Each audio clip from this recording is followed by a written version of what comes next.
Siyanibingelela nonke bazalwane egameni lenkosi yethu Jesu Kristu oyinkosi nomsindisi empilweni zethu. Siyambonga uNkulunkulu ngalesikhathi samanje. Sizovula ngomkhuleko. Baba, egameni lenkosi yethu Jesu Kristu, siyabonga uNkulunkulu onamandla. Intando yakho mayenziwe empilweni zethu. Sikunika udumo ngaso sonke isikhathi, Nkosi. Siphile emngcweleni bakho. Sibe msulwa phambi kobuso bakho. Silandele imfundiso yakho, izimiso zakho, nemiyalelo yakho, Nkosi. Siphile emngcweleni ngoba wena ungcwele. Siyabonga Nkosi Jesu ngomusa ukuthi sisanokuphila empilweni zethu. Izwi lakho Nkosi alihlanze. Umoya ongcwele asiluse njengezimvu zakho. Wena njengomelusi nomnini wazi izimvu. Intando yakho mayenziwe Nkosi empilweni zethu. Nezabalaleli abalalele ukuthi ulethe ukuqonda. Ubaphe namandla okulizwa izwi lakho njengomhlabathi ovundileyo olindele imbewu eyizwi lakho ezohlala ngaphakathi kulona. Ukuze izithelo ezobonakala ezifakazayo ukuthi wena Nkosi uJesu inkosi nomsindisi, nokuthi weze enyameni, wahlushwa, wafa, wembelwa, wavuka, uhlezi esihlalweni sobukhosi njengamanje. Siyakubonga-ke Moya Ongcwele, manje naphakade. Amen. Socela abazalwane kubo bonke abantu abalalele basheshise bathatha amabhayibheli abo ukuze sizoba nokuqonda, sihambisane masifunda. Egameni lenkosi yami uJesu Kristu oyinkosi nomsindisi. Angihambi ngedwa njengenjwayelo, ngihamba nomfowethu umhlengi la. Over to you Nondaba. Amen. Siyabingelela bazalwane egameni lenkosi yethu Jesu Kristu. Sithi igama lakhe maliphakanyiswe lidunyiswe. Nomusa mawahlele kuthina sikwazi ukubona inkazimulo kaNkulunkulu,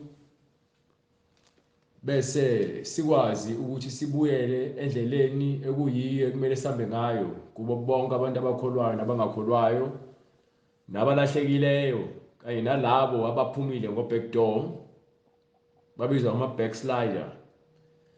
Sithi inkazimulo kaNkulunkulu mayibuye ikhanye kini. Amen. Niphuce inyama nenhliziyo ukuthokoza kwayo kunenkanuko. Nibuyele kwinkazimulo kaNkulunkulu, nihambe ngalo izwi nemiyalelo kaNkulunkulu engcwele.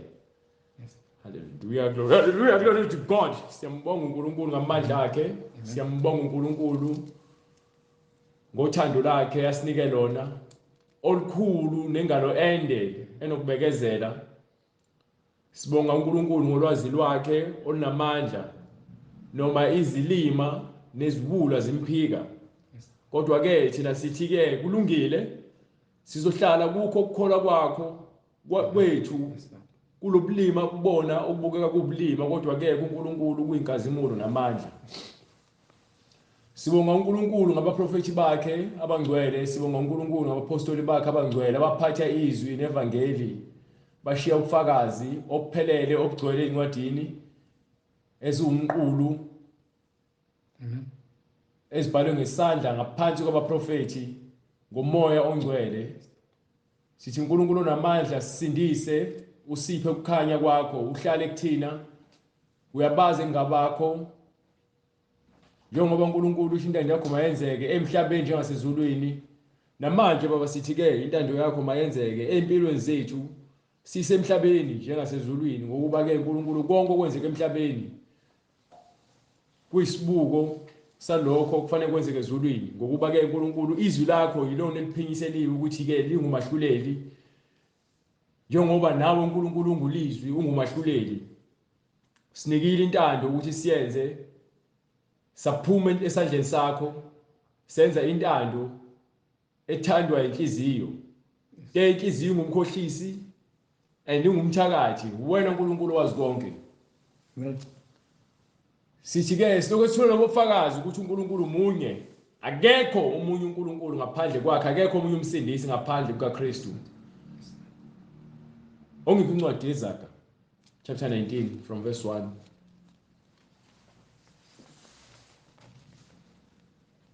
Njengoba ke uNkulunkulu engukukhanya nemfundiso yakhe ingcebo kulabo abafuna ukuceba ngokwemphefumulo, but labo abafuna ukuceba ngokwemali bafuna ukuba nayo yonke into ephathekayo. Kodwa ke lokho akunamsebenzi uma ukuthi ukuthole ngendlela engafanele. Ungaba nakho konke kodwa uma ungenakho ngendlela engafanele wena uyisihlupheki. Incwadi iZaga isahluko 19 verse 1. Ungcono ompofu ohamba ekupheleleni kwakhe. Ngamane ngihlupheke. Ngingabi namali.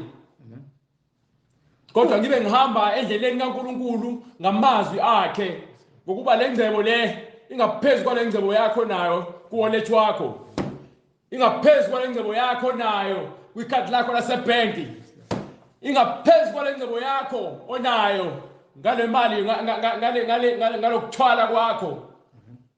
Ingaphezulu kwale ngcebo onayo ngalokujayisa kwakho umzimba.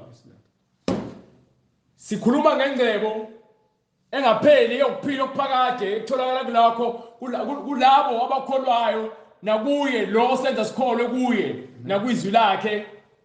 Sikholwa kwindodana eyathunywa uNkulunkulu ukuthi izosiphulukisa kwizono zethu. Yasishiya nezwi elungukuphila okuphakade.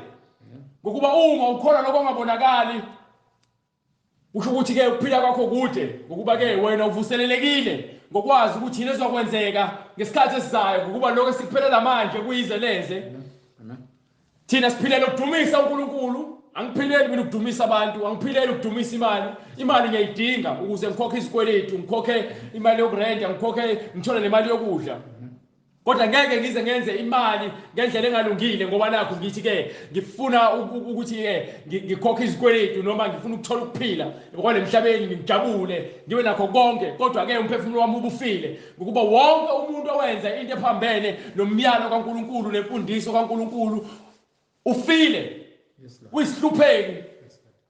Kodwa ke ngamane ke ngilale ngadlile ngidla udaka. Amen. Ngokuba ke angifuni ukulahlekelwa ukuphila okuphakade. Hallelujah. Bonke lokho sikuphilelayo emhlabeni naloko kunjabulisayo kusenyameni okwesikhashana akuyilutho. uNkulunkulu nolwazi lakhe lokuhlakanipha kwakhe kungaphezulu kwayo yonke lento le, ngokuba konke kwenziwa uyena. Uyena osinika ukuphila, uyena osinike amandla ukuthi sikwazi ukubona indlela. Ungcono ompofu ohamba ekupheleleni kwakhe. So ujabuliswa ukuthi wena ushintsha amafoni manje namanje, ushintsha izimoto manje namanje, unemizi eminingi, uney'ntombi eziningi, kodwa uyisigqila semsebenzi emibi, uyisigqila semsebenzi kaSathane. Ungajabula ukuthi unabalandeli abaningi, ibandla lakho likhulu amawala, kodwa still wazi kahle ukuthi awufundisi ngemfundiso engcwele, awufundisi ngeqiniso likaNkulunkulu. Ufuyile esontweni lakho, ufuye abathakathi, ufuye izifebe, ufuye abaqambi bamanga, ufuye ababulali. Ngokuba wena umprofethi wamanga. Ujabuliswa ukuthi ke abantu bayakhokha esontweni, bakhokha, abanye bakupha imali, abanye banikela kakhulu, abanye ke ubakhuthuza ngalo izwi lenkosi, badayisela izwasho, badayisela umthandazo. Nivusa amasonto ngapha nangapha, amasonto enu awanayo inhloso yokusindisa abantu ezonweni zabo, anenhloso yokuthi nenze iprofit, nenza inzuzo. Ungcono ompofu ohamba ekupheleleni kwakhe kunophambene ngezindebe zakhe eyisiwula. Kubula ukuthi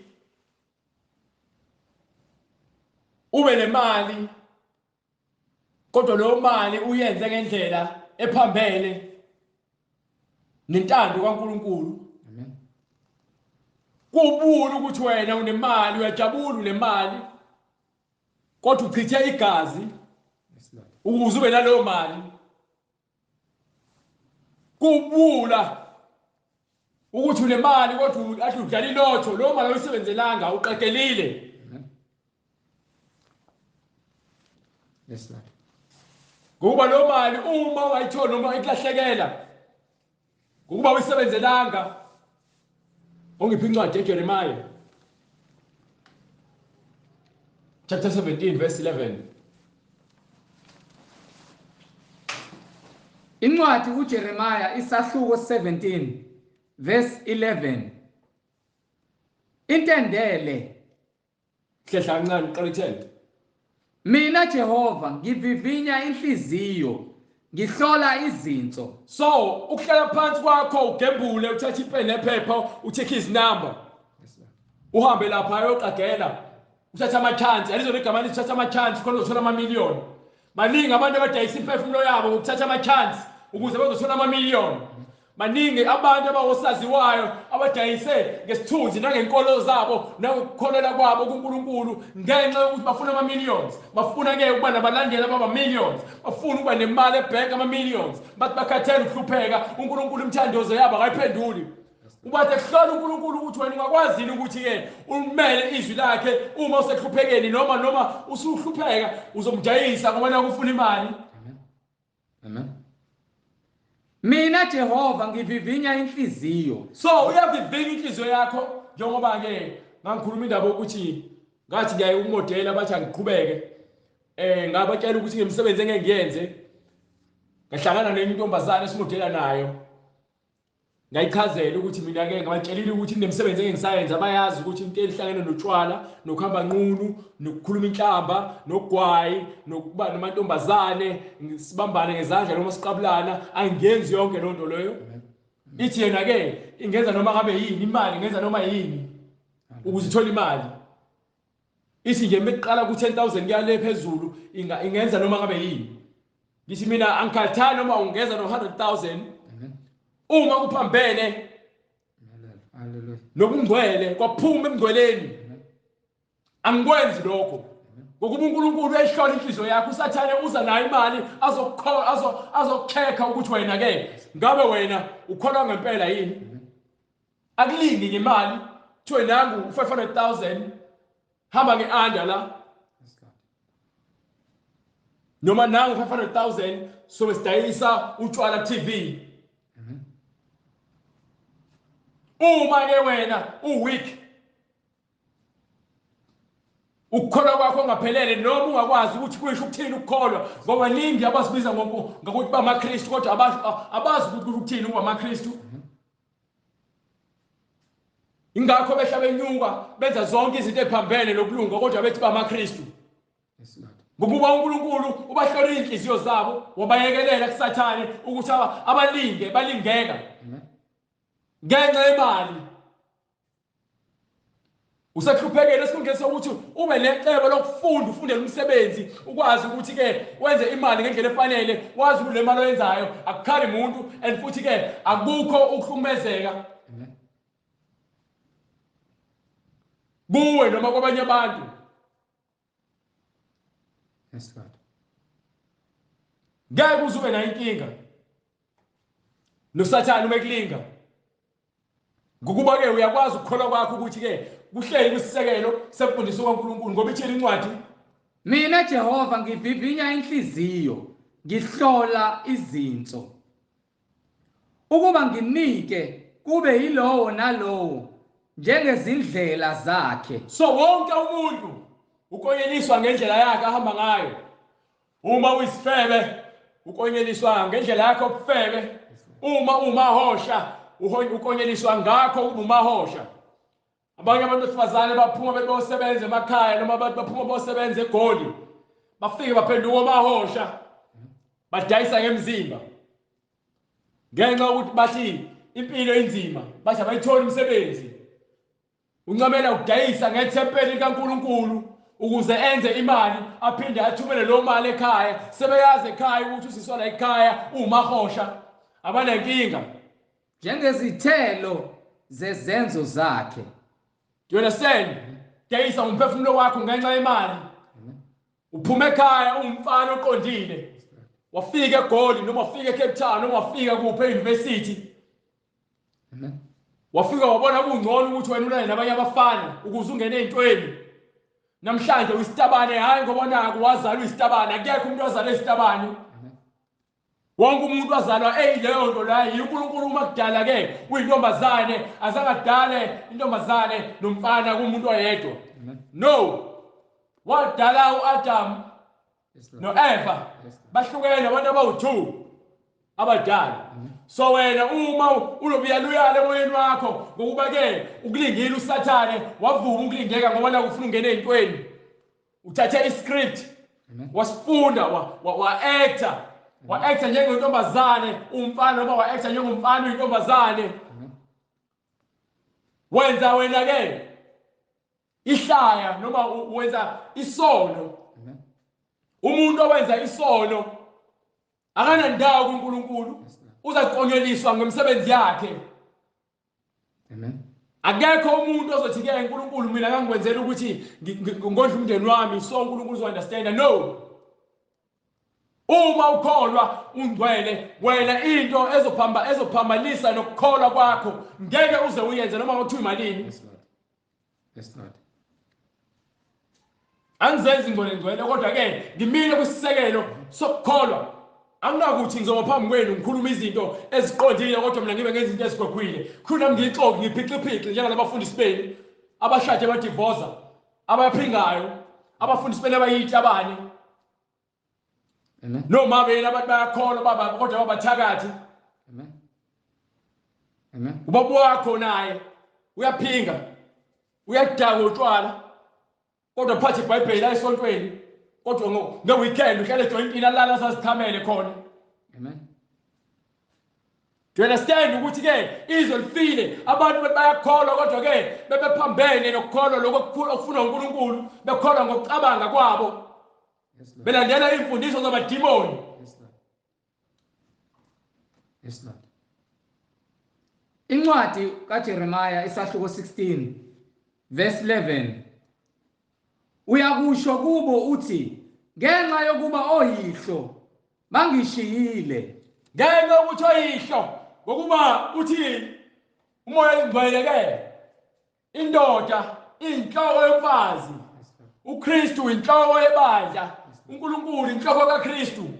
Uma indoda kumele ihole ibandla ibekwe njengomfundisi ngenxa ukuthi isaba abantu noma ke isifuna ukwenza izinto ezenziwa yizwe yashiya ukukholwa ebikunikiwe nezwi ebiphathisiwe yaphuma endleleni yokukholwa yenza izinkanuko zenyama ngenxa ukuthi bonke abantu ekade bahola sebephumile endleleni naye walahlekela ukukholwa ngenxa yokuba oyihlo bangishiyile so oyihlo balahlile uNkulunkulu usho uJehova umprofeti uShembe uphumile kuNkulunkulu balandela abanye onkulunkulu uFrancis Pope uphumile kuNkulunkulu balandela abanye so onkulunkulu abantu mabezwe le gospel bayahlabeka enhlizweni baphatheka kabi ngokuba ke locanga ukuthi si-attack amabandla abo. Yebo si-attack imfundiso engekho eBhayibhelini.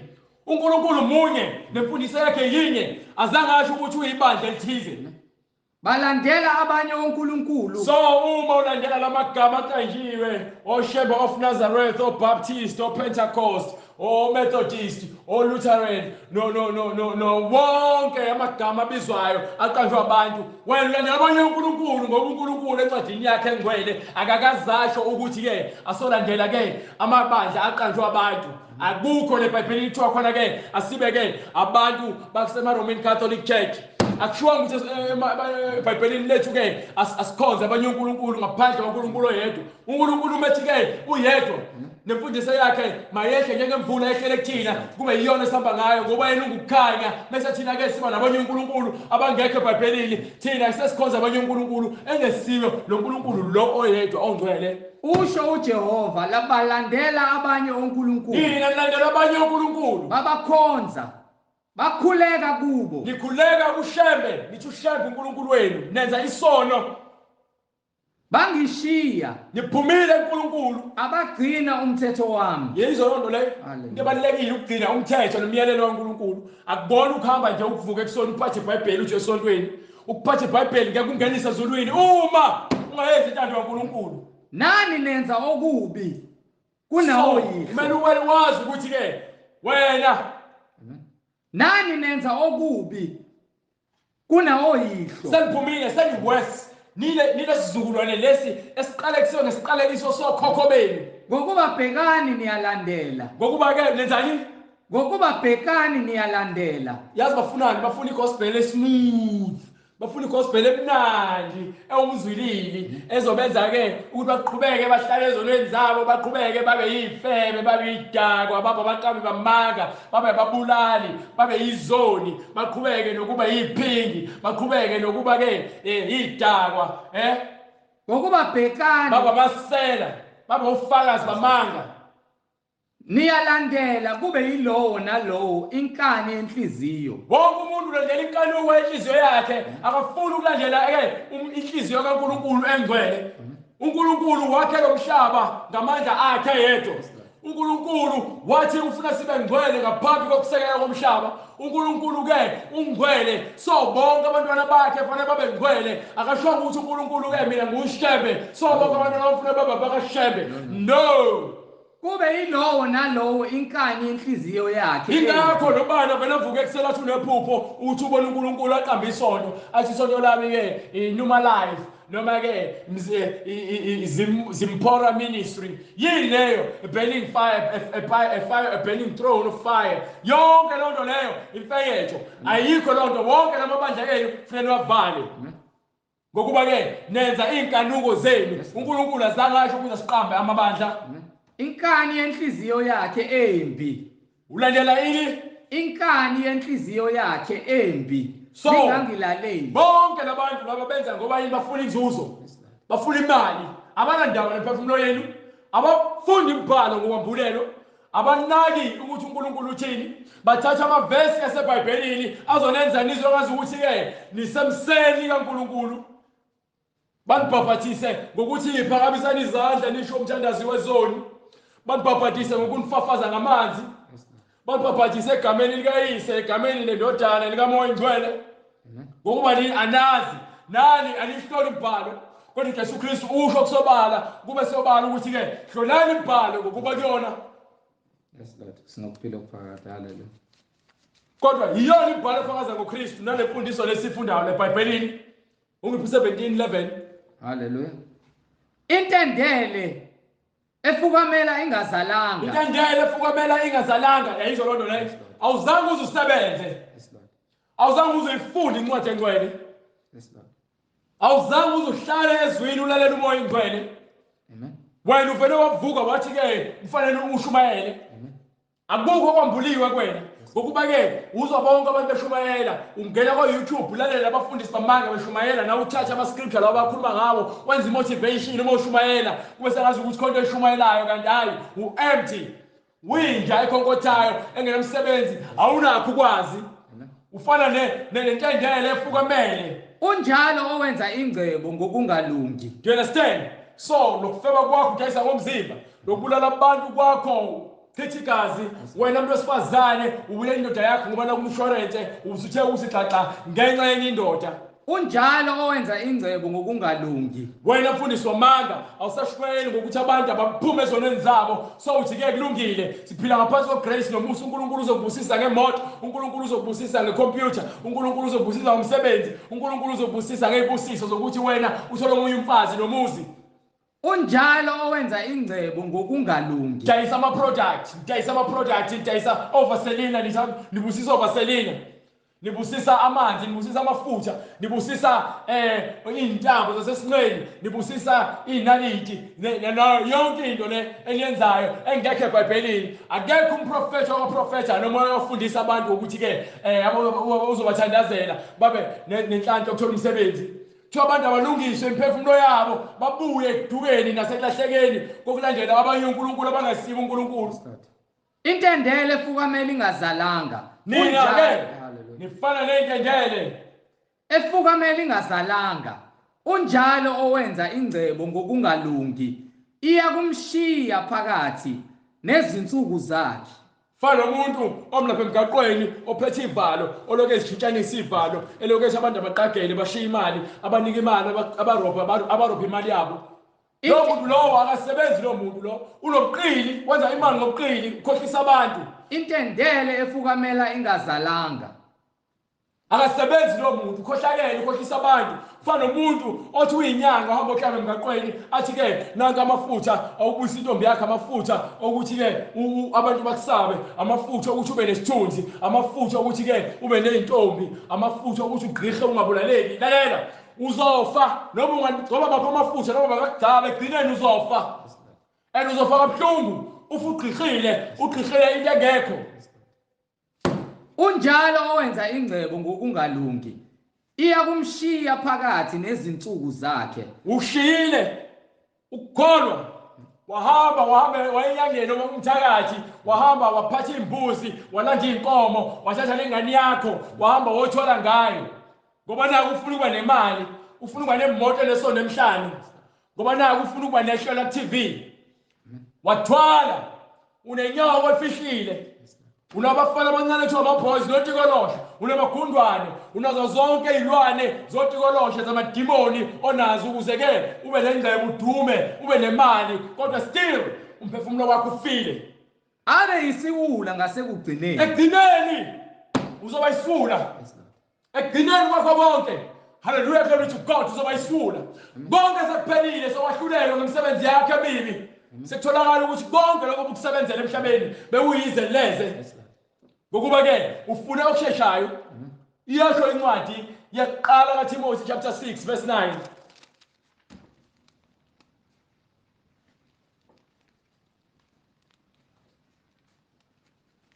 Hallelujah.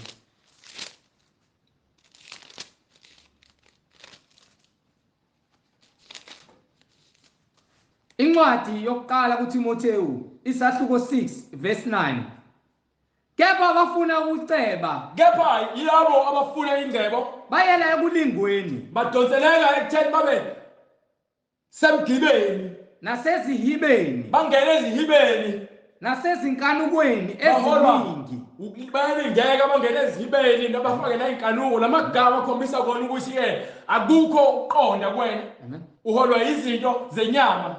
Kepha abafuna ukuceba bayela ekulingweni. Ufike walingwa angithi ke uyayibona imali usathana uyakulinga ukuthi nanga kulo ongathola khona imali ucobezele kubukeka ngathi igolide kodwa kuyona yonke into ecobezelayo igolide Nasezihibeni. So ngesikhathi uthatha unyawo ulubeka uyangena esihibeni usulingenile already wathatha unyawo ulubeka wangena esihibeni Nasezinkanukweni. So manje soholwa inkanuko ngoba inhliziyo yakhe itshela ukuthi ikona lokho okudingayo.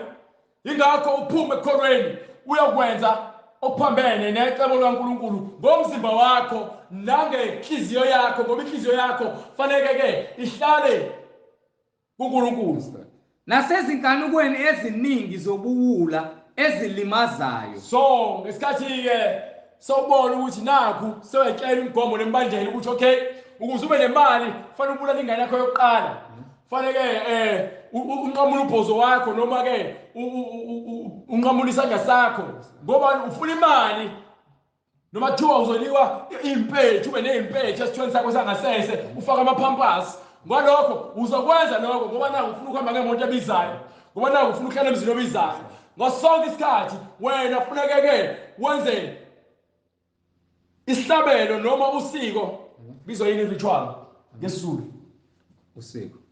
wenze usiko lokuthi ufije lokukhohlakala kwakho uzohlaba inkomo njalo ukuze wena ufije labo tikolosho bakho ngoba naku kufanele uhlezi unemali sekuyimigomo nembandlela lokho zokulingwa Ezishonisa abantu ekufeni nasekubhujisweni. Do you understand ukuthi umphefumulo wakho ufile usuyisiqila salento yenzile yokuthwala wisiqila sohlabela amadlozi ngokuba ke uma qhamuka umuntu oyinyanga ethi kweleke abantu bakini bathukuthele abadala bathukuthele ngoba yini? Hallelujah. Yindaba bathukuthelele mina badelwe yimina yini yimina lo oNkulunkulu Amen. ngoba phela bona kufanele badelwe uNkulunkulu umuntu ongasekho ithi incwadi akanasabelo. Yes, Lord. So why bezomele ngitatazelele umuntu ongasekho kuthiwa ke uthukuthele kufanele ngimhlabele imbuzi kufanele ngimhlabele ngishweleze uthini mina uyathi umuntu engishweleza kuyena umoya engcwele Yes, Lord. wena umushweleza amadlozini isincwadi ke bafile Amen. ngokubona kwena uthi ke izinto zamazihambi kahle kusho ukuthi abakithi bangidinelwe nangempela umuntu ozakuyena noma ngabe sibisangoma sifuna imali kuwena sizokutshela lento lofuna ukizwa and into ofuna ukizwa ukuthi abantu bakini bajabulele awukazi ufike ezangomeni noma enyangeni kuthiwa ke zonke izinto zakho zihamba kahle zimhlophe. Yes, Lord. Awukaze ufike kulabantu ababonayo nalabantu ababathakathi nabaprofethi bethi izinto zakho zihamba kahle hlezi kukubhedela wena Ngokuba ukuthanda imali kuyimpande yakho konke okubi. uhola uya umuntu othanda imali osegaxele ebini Amen. nawe uyozigaxelisa ebini. Ngokuba ukuthanda imali kuyimpande yakho konke okubi. Thanda imali impande yakho konke okubi. Abantu abaningi baphumile ekukholweni baphumile ekuthandeni iqiniso ngenxa yokuthi ke bathanda imali ngaphezulu kweqiniso. Abanye ngokuyifisa badukelwa ukukholwa. Hallelujah, glory to God. Abanye bayifisa Abanye ngokuyifisa badukelwa ukukholwa. bayifisa bayibona imali njengoba bedlala nala music video rap TV abantu bethi make it rain behlaya imali bephaphaza imali umuntu abuka TV athi nawe uyafisa ukuba nale mali Bazigwaza ngeminjunju eminingi. benze konke okubi ukuze nabo bathi we making it rain bephebeza imali bephosa imali lena le bakhoba ngemali bazitshela ukuthi baphelelisiwe ngokuba nemali yonke. Hallelujah. You understand? King Solomon waba nemali yonke kodwa ke azange abe nako ukuthula. Ingakho ethi ke kuyize leze konke kuyize leze. Yes, Lord. Uma unemali ezokufanele ngemali. Amen. Amen. Ungazenzi uNkulunkulu ngemali. Amen. Yes, Lord. Yes, Lord. Incwadi Izaga 11 verse 28. Owethemba ingcebo yakhe uyakuwa. Wonke umuntu ozithemba imali uyakuwa. Wonke umuntu othembeleke kumcebo anawo emhlabeni uza kuwa. You understand? Ukuthi konke lokuphethe kuwena kusho konke ingakho kuthiwa ke niphumile endleleni nakukhonza abanye uNkulunkulu naphuma kuNkulunkulu eqiniso. Yes, Lord. So lokho kubambile kuNkulunkulu wena awubuka umuntu efela ishayini lasemqaleni bemgwazela lona awubuka umuntu efela ukuba mnyethela iNike yakhe ayikhoze ngoNkulunkulu abulala umuntu ngenxa yeNike. Yes, Lord. Awubuka umuntu efela emalini bonke lokhu usathana ninungisela ngakho kuyize leze. Yes, Lord. Okwesikhashana. So uma ungaqapheli uzoqhubeka ufuna izinto eziphathekayo. Kodwa ke uJesu Kristu ungelile ukuthi yini ekumele ngifune. Ngiphi incwadi kaMathewu chapter 6 verse 33. Izinto ekumele ngifune kuphela ukuze ngiphelelise ekholweni kwami. Ngiyelahlekelwa ukuphila okuphakade ngenxa yezinto eziphathekayo. Incwadi ngokuka Mathewu isahluko 6 verse 33. Kodwa funani kuqala umbuso kaNkulunkulu Phela nokulunga kwakhe. phela nokuqala yini ekumele sikufune. Kodwa funani kuqala umbuso kaNkulunkulu Igama elithi ke nokulunga kwakhe. funani kuqala. Funani kuqala kusho ukuthi ngaphambi kwakho konke into okumele uyifune yini? Umbuso kaNkulunkulu nokulunga kwakhe. Uma wena ufuna ke imali ngaphezulu kaNkulunkulu ufile. Yes, Lord. Ufile ngoba ungenza noma ngabe yini ukuze ube nemali. Ungadayisa nangembewu yakho. Bathi ngesikisa ama sperms. Ungadayisa ngembewu yakho ukuze wena uthole imali. Yes, Lord. Konke lokho kuphambene noNkulunkulu necebo loNkulunkulu. Kodwa funani kuqala umbuso kaNkulunkulu nokulunga kwakhe. Uyedwa umuntu owazalwa ngaphandle komuntu wesilisa nomuntu wesifazane uJesu. Amen. Amen. Adam oqala wakhe enhlabathini owaphuma esibelethweni uJesu owaphuma umuntu wesilisa kubhambo lomuntu wesilisa uEva bawu3 phela owazalwa ngaphandle kokuthi abesifazane umuntu wesilisa nowesifazane bahlangane uJesu Kristu kuphela akekho omunye. So noma ke ungadayisa ke imbewu yakho uhambonikela ngayo ukuze kwenziwe ingane ngane kulabantu besifazane abaqinelwa amakhanda abangafuni ukuzithoba abangafuni ukwenza into kaNkulunkulu bafuna ushortcut bathi abafune ukuba nandoda kodwa bafuna imbewu. Amen. Kunodokotela benza lokho ukungcola lokho ngokuba kwasemandulo akaze kuze kube khona lokho eBhayibhelini. Amen. Yes Lord. uNkulunkulu uthi ke umuntu wesilisa uyakushiya uyihlo nonina ayohlangana nonkosikazi wakhe. Amen. Labo abahlanganiswa uNkulunkulu ngeke basahlukaniswa. Yes Lord. Uzoyizala kanjani ingane engenababa engena sibongo sika baba wayo engazalelwe emshadweni? Amen. Niqhuba kona inkanuko zenu. Yes Lord. Niqhuba kona ukona inhliziyo zenu ezimnyama nifundiswa imfundiso ezingcolile zamadimoni. Uzuyakha kanjani ingane nomfana umfana nilalana? Uzuyakha kanjani ingane nomndeni uyintombazane ulala nentombazane nilalana? Amen. Kukuphi lokho eBhayibhelini ukufanele sikwenze? Ngokuba ke kunabantu abahola amabandla abayitabani abafundisi abamanuku. Kukuphi lokho eBhayibhelini?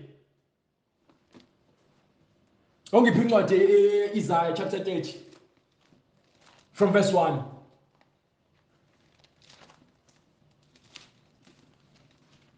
Abantu bafuna ukuzwa izinto ezimnandi abafuna ukuzwa iqiniso. Eliqiniso yilona eliletha ukuphila, ilona eliletha ukukhanya. Ngokuba uJesu Kristu ungukukhanya uyiqiniso. Ufuna bonke abantu abadinge ukuphila okuphakade. Sifuna ukuphila okuphakade kuphela. Hallelujah. Incwadi uIsaiah isahluko 30 kwivesi lokuqala. Wo kubantwana abahlubukileyo Maye kulabo ababalekile baphuma ekholweni. Wo kubantwana abahlubukile. usho uJehova. Usho bani? uJehova. Hallelujah, glory to God. Abenza iziluleko kungenge zami. Baneziluleko. Amen. Banishumayeza. Amen. Kodwa le mfundiso labanifundisa yona akuyona kaNkulunkulu. Amen. uNkulunkulu akasho ukuthi sihlabele amadlozi. Amen. uNkulunkulu akasho ukuthi abantu besifazana bagqoka amabhuluku esontweni. uNkulunkulu akasho ukuthi abantu besifazana bafaka amacici bapende ubuso. Yes Lord. uNkulunkulu akasho ukuthi abantu besifazana bafaka inwele zokufakelwa. uNkulunkulu akasho ukuthi asidakwe utshwala. uNkulunkulu akasho ukuthi umuntu wesilisa agqokisa umuntu wesifazane. Baphumile kumyalo kaNkulunkulu benza inkanuko zabo. Amen. Wo kubantwana abahlubukileyo usho Maye. uJehova. Kulabo abaphumile ekholweni Abenza iziluleko kungenge zami benza iziluleko kodwa lezo ziluleko akuzona ezikaNkulunkulu. nabenza izivumelwano kungenge somoya. Benza izivumelwano kungekona okwamoya engcwele. Kungenge somoya wami. Do you understand? Benza ivumelwano bayavumelana nemoya emadimoni. Bayavumelana bebodwa bekhohlisana bedukisana. Amen. Benza imfundiso Amen. Kungenge somoya wami kodwa. kungeyimfundiso zabantu eziholela abantu edukisweni nasekubhujisweni. Amen. Beholwa inkanuko nezimfuno zenyama Ukuze bengenze isono esonweni. bayanezelela bayaqhubeka baya-eda isono esonweni abafuni ukupheza. Amen. Bagqoka izivatho. Baningi abantu abazoholela ekubhujisweni nabazojeziswa emlilweni wokufa lokuphakade esifokweni. Ngenxa yokuthi bayakholwa ngekugqoka imvatho bephasha amabhayibheli becula igospel kodwa ke bengayenzi intando kaNkulunkulu ngokuba ke konke lokho okwenzayo. Hallelujah, glory to God. Uma ukuthi wena awufuni ukwenza into ebhalwe phansi eBhayibhelini esifokweni nizobhubha nibe abaningi ngokuba ke niyaqhubeka nikhulisa isizukulwane esikhohlakele nani nikhohlakele konke kuyanda akuphezi ukuze bengenze isono esonweni. niyengezelela isono kuphi Esonweni. you understand Abahamba ukuba behlele eGibhithe bengacelanga emoyeni wami. bahamba behlele eGibhithe bazothi ke no lento lena ikhuluma ngokuthi uNkulunkulu ekhuluma abantwana bakaIsrael ukuthi bahle eGibhithe no utukile mozo wambulela usho uJesu uJehova nguJehova izolo namhlanje naphakade haleluya haleluya haleluya haleluya haleluya haleluya so lokhu ayekela abantwana bakaIsrael nobeJerusalem ukhulumela into esandakana namhlanje ukuthi abantu uyabakhipha ehluphekeni bona bafuna ukuphindela ehluphekeni ngoba yini bathanda izinto ezibhathekayo uphinde uthini encwadi haleluya abahamba ukuba behlele eGibhithe ngibakhiphile eGibhithe ngababuyisela kuphi ezweni laseKhanani ezweni elilothu nobisi ukuze baphile kamnandi bangacelanga emlonyeni wami baziqinise emandleni kaFaro. You understand uFaro wayindoda eyingcebo ekholwa ukuthi yena uNkulunkulu uqobo lwakhe so baningi abantu abanemali abangafuni ukukholwa ababona bawonkulunkulu bona ukuphila baziphathele baphelele emthunzini waseGibhithe baphela umthunzi kuthi bahamba emva noma ngaphansi kwesithunzi saseGibhithe ngaphansi kwempilo yabantu ephilwa abantu baseGibhithe you understand uthi nina nizigwaza ngeminjunju ngoba nifuna ukuceba nifuna ukwenza iy'nkanuko zenu eGibhithe babenza the same thing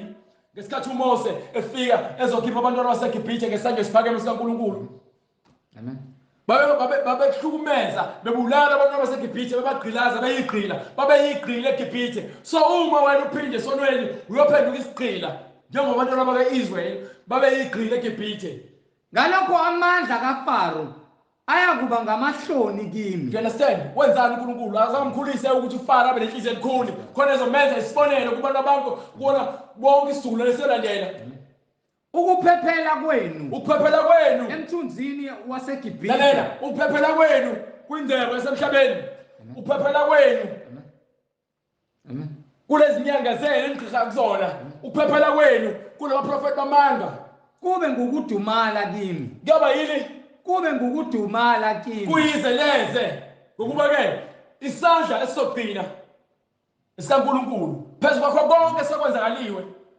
senikwenzile konke najabulisa inyama nadakwa naphathwa ingculaza naphathwa ama-STD kube ngukudumala kini nanqumana nabulalana nadubulana nazondana nofana lo nzondo yenu nesihogweni ufe khona usatshwa uzofa you understand kubuhlungu ukufela emanyeleni uJesu uhlakaniphile uclever undwebile ngesixhosa ufe ungalazi iqiniso ungayazi indlela yokukholwa ngeke ngokuthi ubuphila ngaphansi kwesithunzi saseGibhithe uyisigqila sikaSathane you understand anifuni ukukholwa imibhalo anifuni ukukholwa iqiniso anifuni ukukholwa kuNkulunkulu nifuna ukukholwa kumadlozi abantu abafile nifuna ukukholwa kwizinyanga abantu abafana nani abagcwele ukukhohlakala nobubi amen nani ke seniphenduke bona nikhohlakala njengabo angikhathali ukuthi ngabe unemali engakanani imali yakho angeke izikwenzele lutho haleluya haleluya haleluya ngeke izikwenzele lutho imali yakho ngiphe le ncwadi haleluya fundisha ngokuba noma ngalokho amandla kaFaro ayikuba ngamahloni kimi so amandla kaFaro ayekuba ngamahloni kuNkulunkulu ngokuba ke uNkulunkulu yonke lonto ezishabalale ukuphephela kwenu emthunzini waseGibhithe kube ngukudumala kimi yabona iGibhithe ayisekho manje bekuthiwa umthunzi noma isithunzi khulunywa ukuthi igama lesiGibhithe lisakhona kwakuyindawo yokukhohlakala eGibhithe lapho kwagqilazwa khona abantu ababekholwa kuNkulunkulu namanje njengoba ke abantu bephuma ekholweni baphinda esithunzini kuleso senzo amen amen sokuba isigqila ngaphansi kwesathane ngokuba ke uGibhithe lowo wayebuswa umoya kaSathane. Ngokuba noma izikhulu zakhe zisesowani, Yes sir. nezithunywa zakhe zifinyelela eHanisi, Yebo. bonke bayakuba namahloni. Noma kuthiwa ke izithunywa zabo zikuphi nakuphi, kodwa egcineni Bonke bayakuba namahloni ngabantu abangenakubasiza. do you understand ukuthi ngithatha ithemba lenu libeka kubantu ayisho incwadi ukuthi uqalekisiwe ithemba lakhe likumuntu. Uqalekisiwe owenza ingalo yomuntu ibe ngamandla akhe. Abangenansizakalo nanzuzo. Ngokuba uthembela kumuntu uzofa lo muntu, uzophila uthembela omunye umuntu. Mina ngithembela kumuntu ophila ukuphula phakathi uNkulunkulu okhona manje, owayekhona nozayo. Kepha bengamahloni nehlazo kuphela. Yenza lo nto leyo. Sele nihamba nqunu, nilima. Niwula. Nayo imali yakho negolide lakho lo, nemali yakhe nebank account yakho neimoto zakhe eziningi, nezindlu zakho nabafazi bakhe abaningi, nizilima nonke. Ukuba nimazi uNkulunkulu. Animazi umoya ngcwele. Nigcwele umoya wokudukiswa, nidukisiwe. Isho njalo incwadi kaTimotheo. Incwadi yesibili chapter 3 verse 6 verse 12. Hallelujah. Incwadi yesibili kuTimotheo Chapter 3 isahluko sesithathu verse 12. verse 12. Yebo. Incwadi yesibili kuTimotheo isahluko sesithathu Yebo. verse 12. Yebo. Yebo bonke abathanda ukuhamba ngokumesaba uNkulunkulu. So bonke abantu abathanda ukuhamba yabona nje uma ukhuluma legospel ngokuba ke sithatha phansi namanje siyafunda sifunda nebhola phansi siyabatshela sibathatha kule scripture lesi noma kule ncwadi sibafake le ncwadi sibalansise ngenye incwadi ukuze singazukhuluma ukuhlakanipha kwethu nokuqonda kwethu. So incwadi ithi ke bonke abantu abakhuluma iqiniso nabasaba uNkulunkulu nabagcina imiyalo yakhe abakwazi ukuthi bame bakelizwe ukuthi ngcolile. Yes Lord. Yes Lord.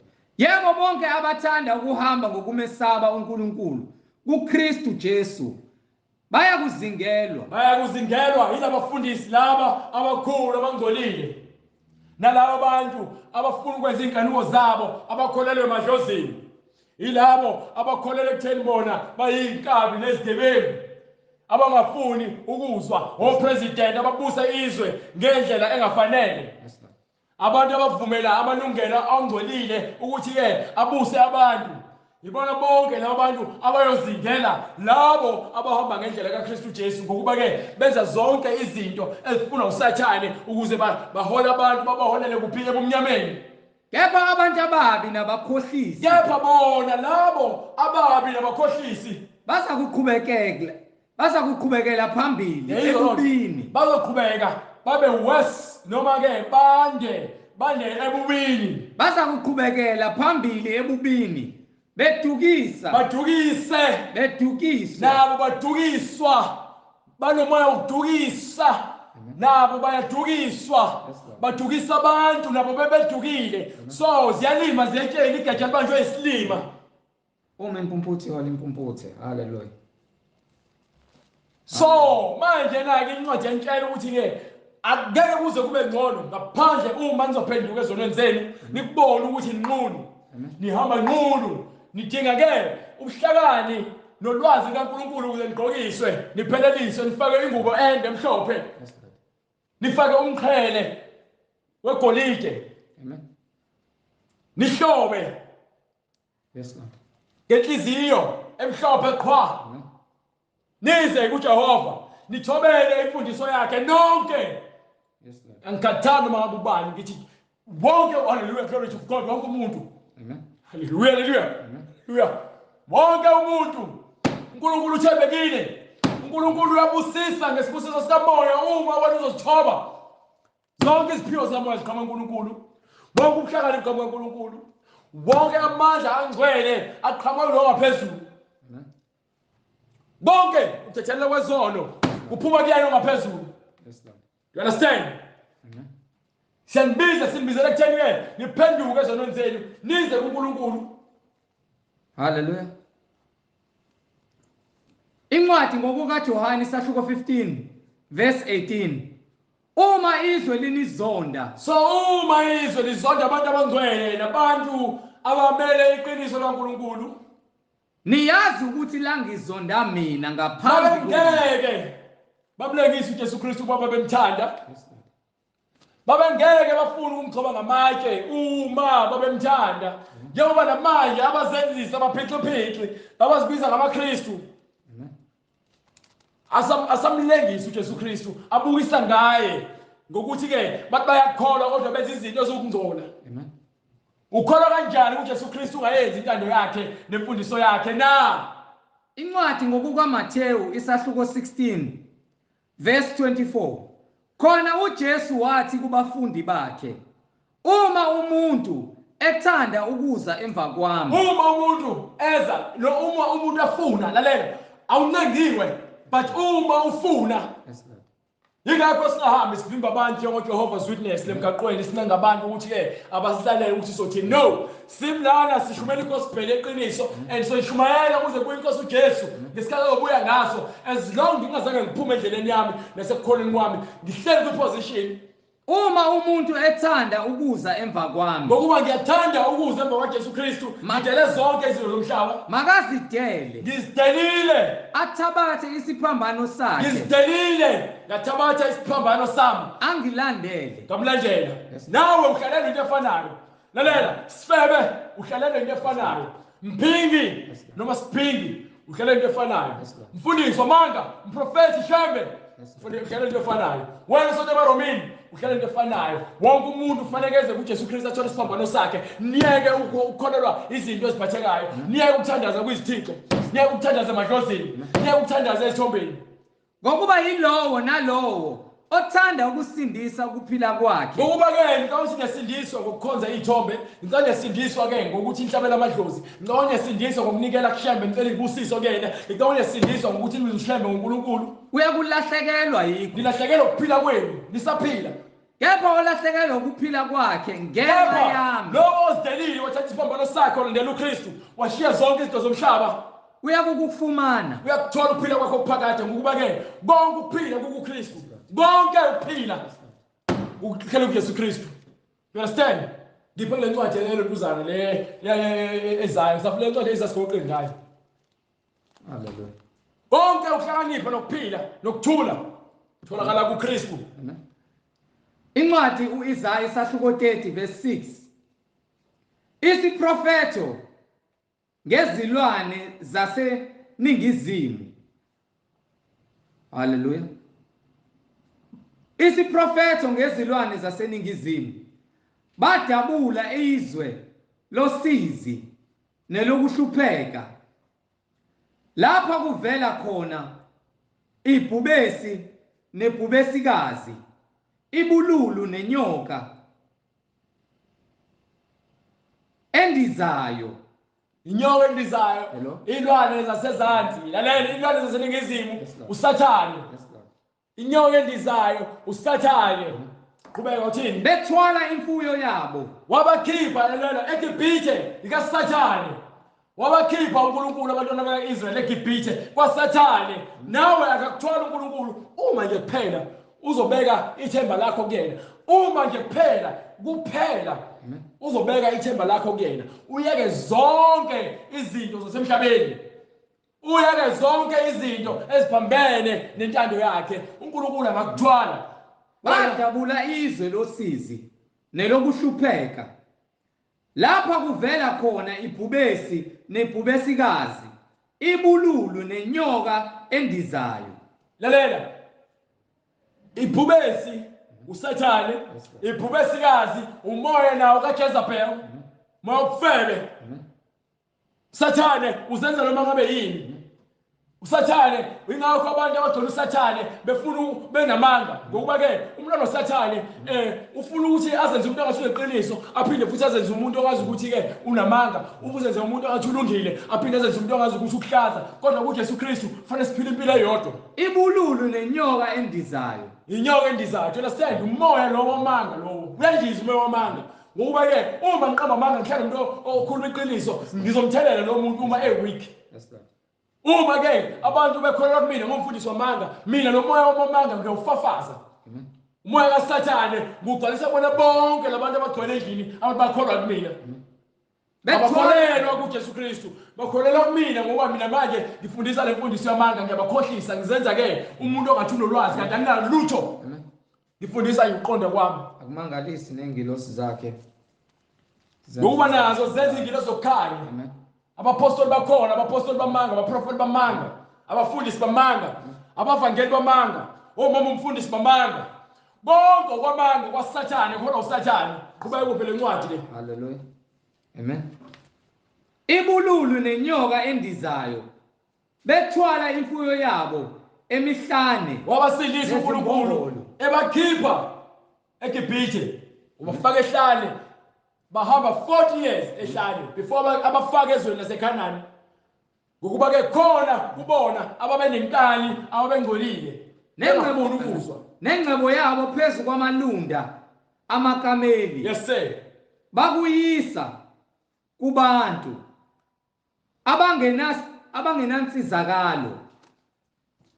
iGibhithe lisiza ngeze. iGibhithe njani? Lisiza ngeze. iGibhithe lisiza ngeze nangento engalutho. So uma wena uthi wena uyisatanist, khona bazibiza ngama-satanist, lokho kuyize lenze uzosha nobusatanist bakho esihogweni. Amen. Ngokuba ke yonke into enibona ku-TV nifuna ukuyipractice, yonke into enifunde ezincwadini ezibhalwa abantu nifuna ukuzipractice. Uma ke sekuziwa kule ncwadi le engcwele kuthiwa practiceani yona, nibala lokhu nibale lokhuya nibale lokhuya, anifuni ukukholwa ngokweqiniso, nikholelwa izinto ezenziwa abantu, nikhathalele ukunika kubantu nakumandla nokuhlakanipha kwabantu okubhubhayo. Hallelujah, hallelujah, glory to God. Nina niziwula. Amen. Ngalokhu ngilibize ngokuthi iRahabi elihlezi lithule. Do you understand? Nifaniso nendawo ke nomsebenzi. Thenya thulekile aninamsebenzi. Amen. Qhubeka baba.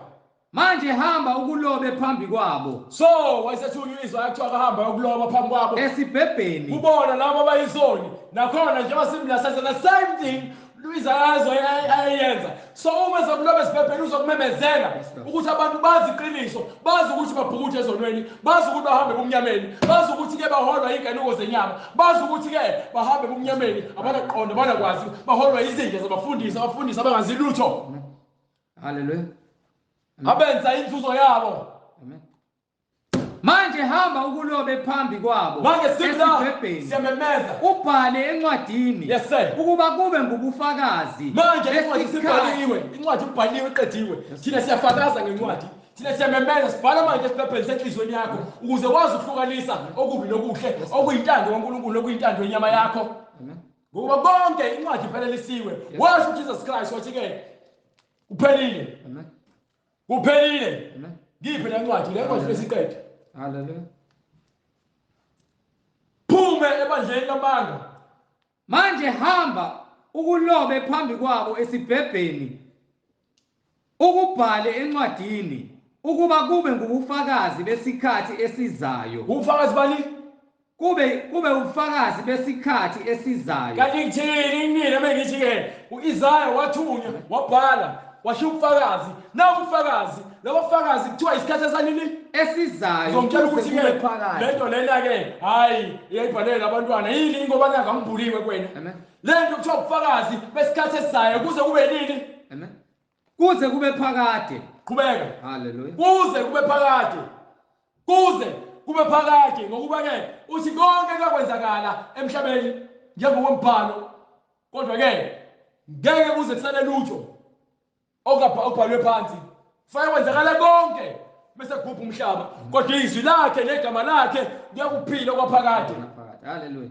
Bangabantwana abahlubukileyo. Abantwana abanjani? Abahlubukileyo. Ngithi thina phumani labo bandla enu, phumani. Buyani kuNkulunkulu nizolandela izwi lenkosi uJesu Kristu eliphelele. Bangabantwana abahlubukileyo. Nabantwana baphumile, niphume ngendlela, nahamba ngendlela engafanele, nihamba ngendlela engumgudu engafanele. Buyani kuNkulunkulu. Abantwana abaqamba amanga. Banjani? Abantwana abaqamba amanga. Yezona uNkulunkulu akayifuni lonke ingakho ethi abantwana abahlubukile, abantwana abaqamba amanga, abantwana abafebayo, abantwana abayiphingi, abantwana ababulalayo, abantwana abantshontshayo. abantwana abangathandi ukuzwa umthetho kaJehova abafuni ukuzwa iqiniso, abafuni ukulalela imfundiso engcwele, abafuni ukulalela imfundiso kaNkulunkulu, abafuni ukugcina imiyalo kaNkulunkulu, abafuni ukulondolozwa ngempilo yokuphila okuphakade ngembhalo engcwele. abantwana abangathandi ukuzwa umthetho kaJehova. Do you understand? Amen.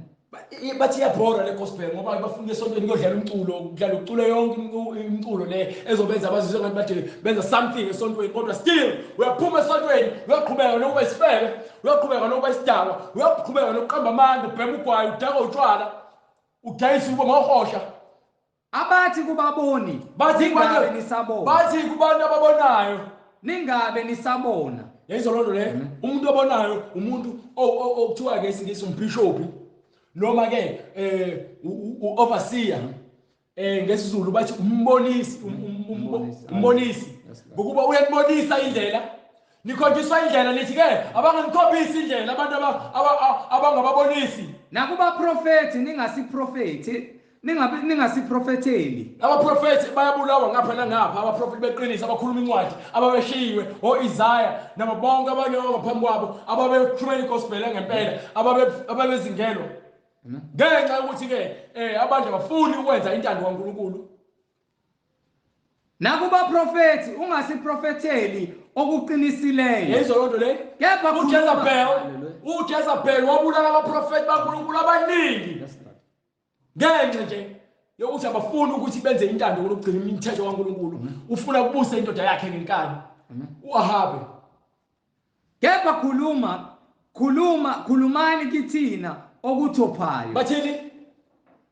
Nakuba prophethi ningaprofetheli okuqinisileyo. Bathi abaprofethi abangaprofethi into eyiqiniso. Kepha khulumani kithina okuthophayo. Bathi abakhuluma izinto ezimnandi, bakhuluma izinto ezimnandi Niprofethe inkohliso. Baprofethe yini? Inkohliso. Ingakho sabaprofethi bamanga abaningi kanje ngoba balandela le script, basigcwalisa le scripture lesi, bagcwalisa izwi likaNkulunkulu ukuthi ke abantu abafuni ukwenza intando kaNkulunkulu, abantu bathi ke bafuna izinto eziphathekayo. Ingakho nabaprofethi benu bengakhuluma iqiniso, befika novaseline, banike uvaseline, bafike ney'ntambo zesinqeni, nithathe iy'ntambo zesinqeni, nifake iy'ntambo zesinqeni, nithatha amakhandlela kubona busisiwe, nithatha amanzi kubona busisiwe, nithatha zonke izinto, banifutha ngamadumo, banifunza izinyoka, banenza yonke into abathanda ukunenza yona. Ngoba yini ke? Nifuna izinto ezimnandi eziqhamuka nabaprofethi, izinto eziphathekayo. Ukugcina umthetho kaNkulunkulu anikufuni.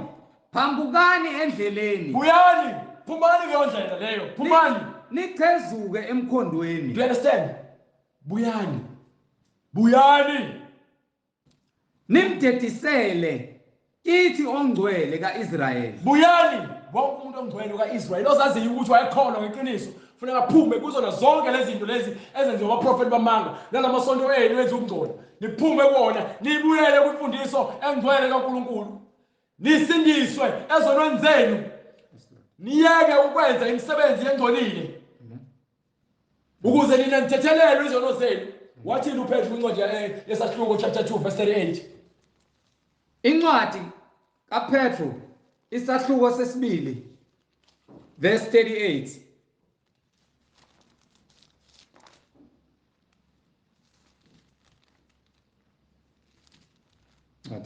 Hallelujah.